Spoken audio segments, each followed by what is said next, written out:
Very few nations on this earth carry the weight of history that Iran does. It stands among the oldest living civilizations ever recorded by human memory, through wave after wave of foreign conquest. Mongols, Greeks, Arabs, Iran held onto its language, its poetry, and an identity that simply refused to break. This is the complete 5,000-year story of Iran. Long before the word Iran was spoken by anyone, the Iranian plateau was already home to some of the earliest organized human communities on Earth. Around 3000 BC, a sophisticated civilization known as Elam had taken root in southwestern Iran, built around the ancient city of Susa. What made Elam remarkable was its origin. Unlike the empires that would follow it, Elam was not brought into existence by a conqueror marching in from distant lands. It emerged organically from the local people already living there, communities that over centuries organized themselves into complex city-states and structured kingdoms. The Elamites developed their own writing systems, raised enormous temples and monumental structures, and became significant players in the trade networks and military conflicts of the ancient Near East, competing and cooperating with powerful Mesopotamian civilizations including Sumer and Babylon. For nearly 2,000 years, Elam remained one of the dominant powers of the ancient world. But by the 6th century BC, following repeated Assyrian invasions and the sacking of Susa around 646 BC, Elamite power finally gave way. Its collapse cleared the ground for what was coming next. The deeper transformation of Iran began in the first millennium BC when Indo-Iranian tribal groups from the steppes of Central Asia moved southward. Over generations, these migrating peoples put down roots across the region and gradually shaped new societies on the Iranian plateau. Among them were the groups whose influence would define the future of the entire region: the Medes and the Persians. The Medes were the first to build a substantial Iranian kingdom, establishing a unified central authority in the 7th century BC. But it was their neighbors, the Persians, who would eventually create one of the most extraordinary empires the ancient world had ever witnessed. In 550 BC, a single man changed the course of history. His name was Cyrus the Great. He came from the Persian kingdom of Anshan and unified the Iranian tribes beneath his authority. After defeating the Median king Astyages, within decades, his armies conquered Lydia, captured Babylon, and pushed Persian power eastward deep into Central Asia. What distinguished Cyrus was the philosophy behind his rule.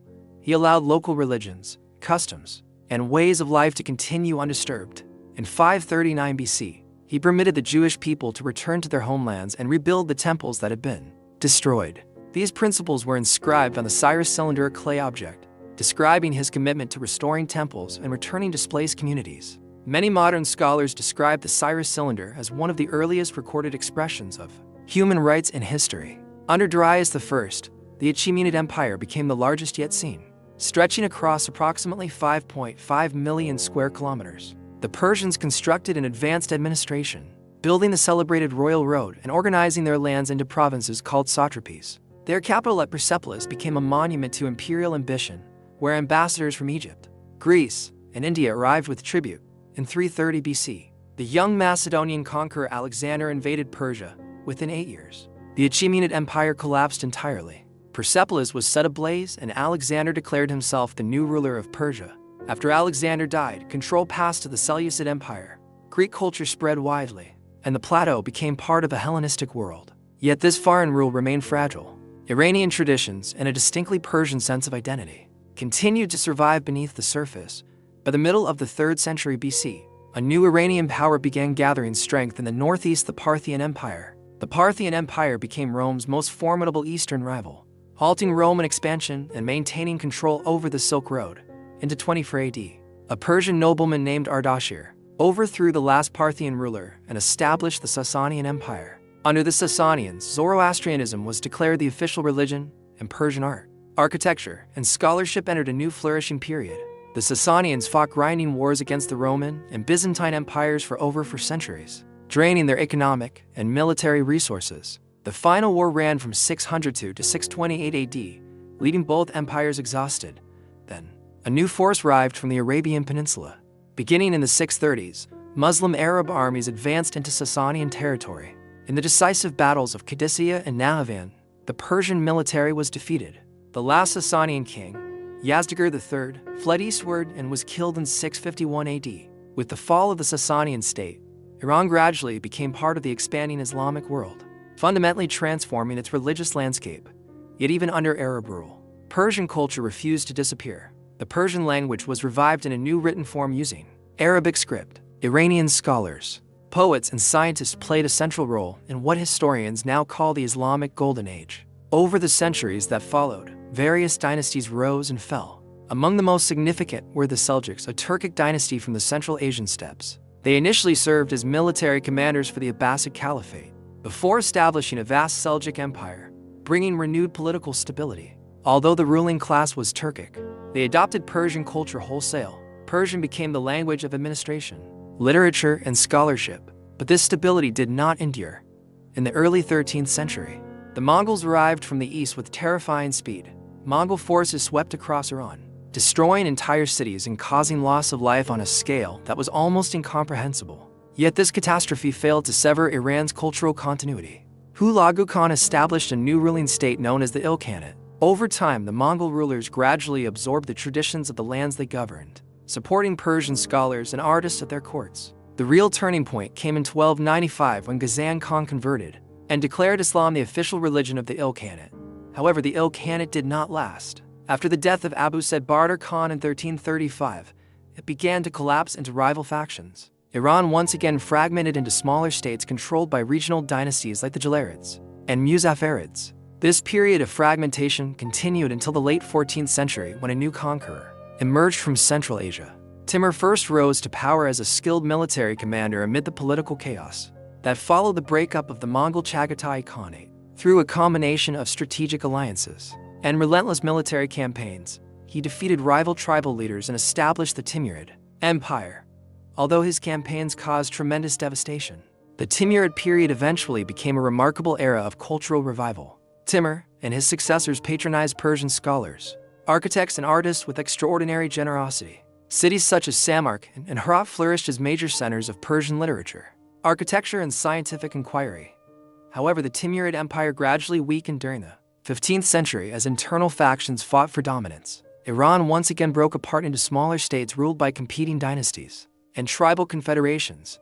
Political instability spread across the region, creating precisely the conditions needed for a new power to emerge. Then in 1501, an event occurred that would reshape Iranian identity permanently. A young leader named Ismail I founded the Safavid Empire. Upon its establishment, Ismail I declared Twelver Shia Islam the official religion of the state. This decision distinguished Iran sharply from its largely Sunni neighbors, particularly the powerful Ottoman Empire. Even as Iranians embraced this new religious framework, they maintained their ancient cultural heritage with fierce determination. This dual identity, Persian in culture, Shia in religion, would become the defining characteristic of modern Iran.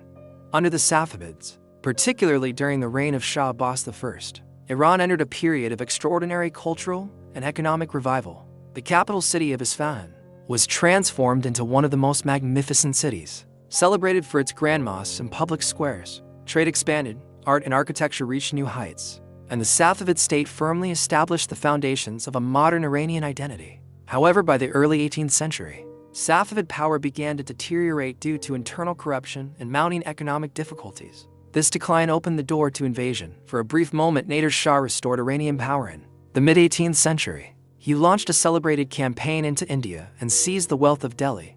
But his empire collapsed shortly after his death. In the late 18th century, the Qajar dynasty came to power and established a new monarchy in Iran. By this point, powerful European empires were extending their reach. The Russian Empire pushed southward, while Britain sought to dominate the south. Foreign concessions, political pressure, and economic exploitation steadily weakened the Iranian state. By the early 20th century, the discovery of oil intensified foreign interference further and drove the public toward open revolt. The Revolution of 1906, known as the Persian Constitutional Revolution, was ignited by years of foreign interference. The people forced the Shah to grant a constitution. For the first time, people dared to hope for a government constrained by law. But it did not last. With backing from Britain and Russia, the Shah crushed the movement and plunged the country back into instability. This instability persisted until 1925, when a military officer named Reza Shah seized power and established the Pahlavi dynasty. Reza Shah was determined to transform Iran into a modern state. He built railways, strengthened the army, and opened modern schools. In 1935, he officially renamed the country Iran. This project of modernization continued until the Second World War intervened. In 1941, Allied forces invaded Iran, forced Reza Shah to abdicate, and placed his young son Mohammad Reza Pahlavi on the throne. In 1951, Mohammad Mossadegh nationalized Iran's oil industry. By 1953, a covert operation restored the Shah to full authority, backed by the West. The Shah launched the White Revolution, modernizing the nation while silencing critics through the feared Savak secret police. Resentment peaked during the 1971 Persepolis celebration from exile. Ayatollah Khomeini's speeches moved the masses toward a nationwide uprising. By January 1979, the Shah left Iran forever. Khomeini returned to a hero's welcome, and the Islamic Republic was formally established, surviving the brutal Iran-Iraq War and decades of international tension. Iran continues to navigate a path defined by resilience and change.